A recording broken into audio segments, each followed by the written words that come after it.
$600 build-it-yourself PC in 2022? Better believe it. Welcome back to FEW Tech. I'm your host, Isaiah. By the way, no shotgun mic today, but anyways. So we're all painfully aware of the declining popularity of PC building due to the current GPU market conditions. What began as a surge in PC building in March 2020 is now a flat-out lack of interest. However, despite the scalper prices, there are actually still PCs you can build that at least wouldn't have gotten you laughed out of the room at a PCMR meetup pre-pandemic. So the prices are bad, but they're not that bad. Today, I will go over 4 builds at 4 drastically different price points. $600 budget, $800 budget / mid-range, $1,800 mid-range / high-end, and $3,100, which is high-end but not too overkill. In fact, some of these options might even be cheaper than some comparable pre-builds, and they definitely have higher quality parts. And I'm not talking about MSRP. You can buy these builds at these prices right now. So yes, sometimes you will have to be supporting scalpers to get these builds, but if you need a build, this is for you. Let's go. Before each build, I'll go over the parts, and then I'll go in depth into my choices for each one. The $600 build will feature a Ryzen 5 5600G, the stock Wraith Stealth cooler, MSI B550M Pro VDH Wi-Fi, 2x8 gigs of DDR4 3200 CL16 RAM, any kind, Western Digital SN550 500 gigs, Cooler Master MB311L, and EVGA G Plus 650 watt power supply. The $600 build should be able to achieve 60 FPS at medium settings in most games, and it leaves room for upgrades. The Ryzen 5 5600G is a $220 APU, 200 at Micro Center if you have a Micro Center, featuring 6 cores and 12 threads. The chip also features AMD's Zen 3 architecture and Vega 7 GPU cores. It is slightly faster than the 3600 in CPU performance in games, and much better in productivity thanks to IPC improvements. It is slightly worse than a 1050 Ti in GPU performance, integrated graphics, but it leaves the door open for future upgrades. You just slot in a GPU. So if you do slot in a GPU in the future, you're off to the races. But for the sake of the budget build, we'll stick to just the 5600G and no discrete GPU. The included Wraith Stealth cooler should keep the 65 watt chip plenty cool inside a mesh case, which I will be recommending. The $105 MSI B550M Pro VDH Wi-Fi is not pretty, but it's a micro ATX board that will handle the CPU just fine. Crucially, it does have a BIOS flashback button, so it will be able to support Ryzen 5000. You don't need to cheap out on RAM either. Silicon Power currently sells a 16 gig kit of DDR4 3200 CL16 memory for just under $60, which is an absolute steal. You can always slot in another 2 sticks of the same RAM later on if you want to do some video editing. For storage, I recommend the Western Digital SN550 500 gig NVMe SSD. It's plenty fast, reliable, M.2, and cheap. To house this $600 build, get the Cooler Master MB311L for $75. This mesh-fronted micro ATX case comes with 2 front RGB fans at an optimal price point. Last up is the EVGA G Plus 650 watt PSU, currently on sale for just $70 on Amazon, down from $129.99. This PSU is in the second to highest tier of Linus's PSU tier list, and all for just $70. If the G Plus goes off sale, you could always get a Corsair CX 650M, which is a small downgrade. The cost of this build is $595, which is very impressive for a build in 2022 with a good upgrade path. The parts of the $800 build are as follows: Intel Core i5 12400F, stock cooler, Gigabyte B660M DS3H, because the H470 or the H670 one is out of stock. 2x8 gig DDR4 3200 CL16, Western Digital SN350 960 gig, a used GTX 980, Cooler Master MB311L yet again, and EVGA G Plus 650 watts yet again. The $800 build is a massive step up from the $600 build, and it might even achieve double the FPS in games, albeit with similar multi-core performance.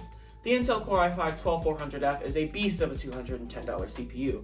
It may not have overclocking, but it has amazing single-core performance that puts it within striking distance of the 12900K in games. It also beats the 5600G by a few percentage points in productivity, and it's cheaper. Of course, the integrated graphics aren't as good. They don't even exist on the F SKU, which is what I'm recommending, but that's not what the chip is made for. Plus, this build will feature a discrete GPU. It's an $800 build, it should.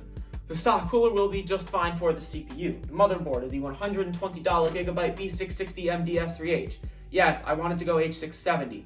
but the price is slightly higher, and the ASRock H670M Pro RS is no longer in stock in the US. I couldn't find any other MATX H670 board. It seems like it doesn't really exist. That motherboard did have a good price, but like I said, it's no longer in stock. I would not upgrade the CPU, as the DS3H's VRM cannot handle any chip above the 12600K, although at least the B660M DS3H supports memory overclocking, unlike H610 boards, so that's very nice. And that means memory overclocking, like just enabling XMP, so, it's kind of a big deal.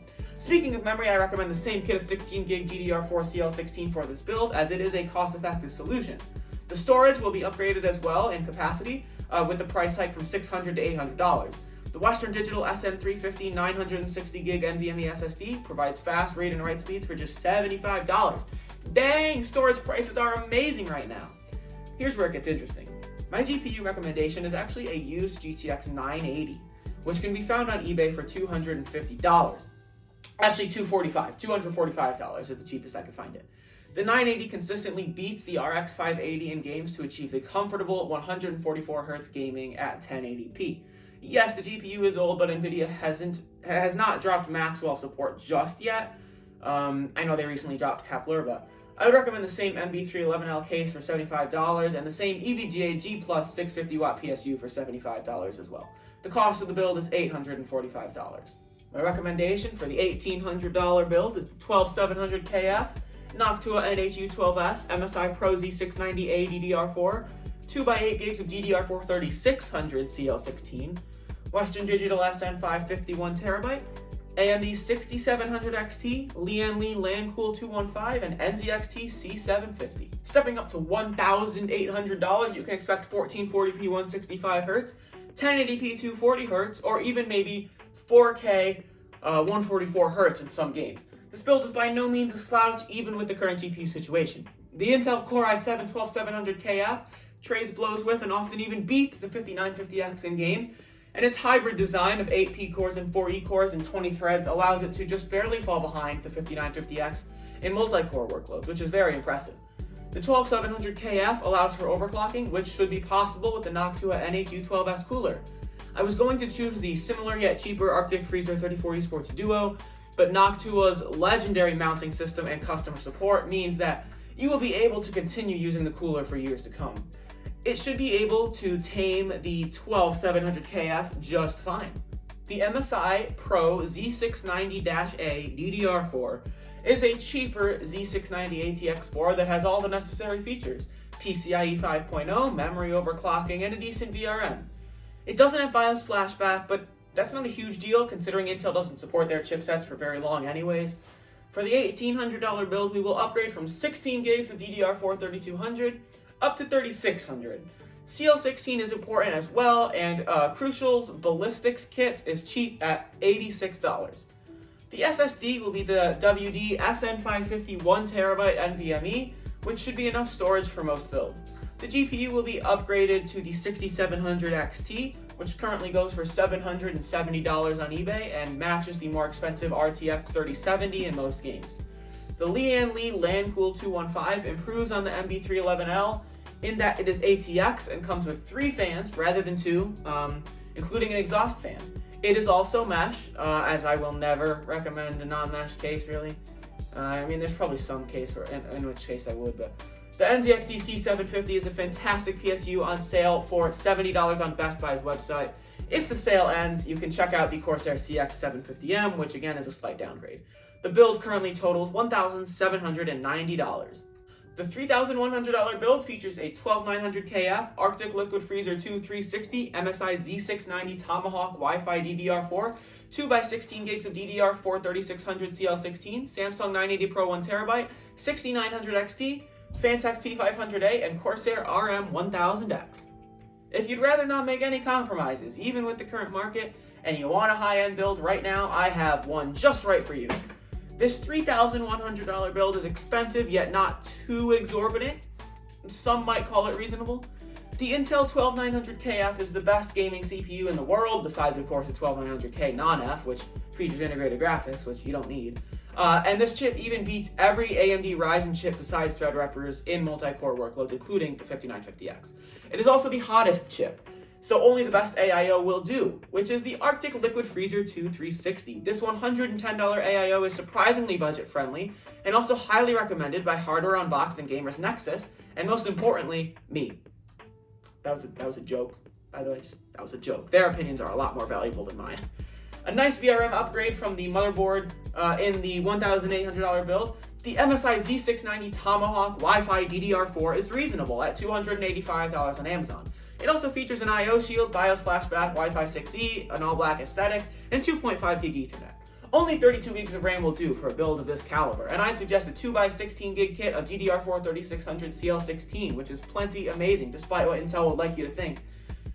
It's also $154 for the G-Skill Ripjaws V kit, which is not unreasonable either. The Samsung 980 Pro 1TB is a super fast and amazing quality PCIe 4.0 SSD on sale for $170 on Amazon. If the sale ends, check out a Corsair or Aorus PCIe 4.0 drive. Keeping with the trend of better AMD scalper prices than Nvidia, the 6900 XT is found for $1,450 on eBay. It's close to the RTX 3090, which costs an astonishing $2,300. It features an amazing VRAM buffer that will never run out, good power efficiency compared to the 3090, high boost clocks, and better overclocking potential than the 3090. The Fantex P500A is a premium $150 ATX case with a phenomenally easy way to take off the side panel, which is by far my favorite feature. The case comes with 3 RGB front fans, cable routing ties, and a nice RGB strip along the side of the case. It's my personal case, and I can't recommend it enough. The Corsair RMX line has always been one of the best around, and the RM1000X is no exception. At $190, this PSU provides 1,000 watts of power for high-end parts. It's in the top tier of Linus's PSU tier list as well. You can't get a good enough PSU when you're spending over $3,000 on a PC, and this achieves that. This high-end system costs $3,090. So, I hope I was able to prove today that the situation is not totally hopeless. Whether you have $600 or $3,100 to spend on a PC in 2022, you can get decent performance. If the GPU market ever normalizes, we are going to be in for an amazing treat of price to performance and competition, especially with Intel entering the fray very soon. See you guys.